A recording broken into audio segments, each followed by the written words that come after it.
Part 3 of why I started running and how I actually started to enjoy it. Let's go run 20K.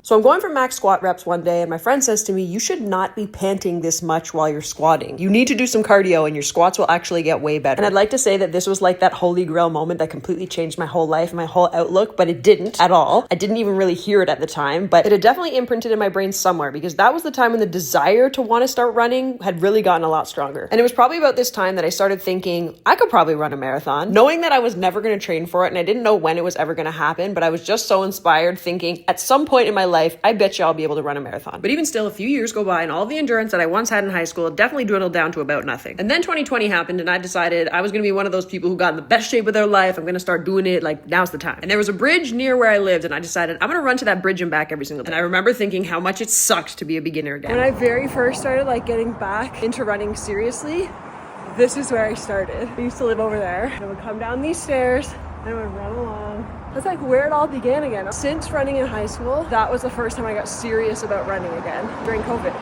5 years ago. And now I'm literally just stopping by on a pit stop, a 20K run. Crazy. Yep, that was the spot. So I would run to the bridge and back every day. I had no idea how far it was. I had no idea how fast I was going. I didn't track anything. I had zero plan. Don't do spin the day before a long run. All I knew was that it felt really good to be running again, and that I wanted to focus on being able to do that and still work out and lift weights. I really hate to do it again, but follow for part 4.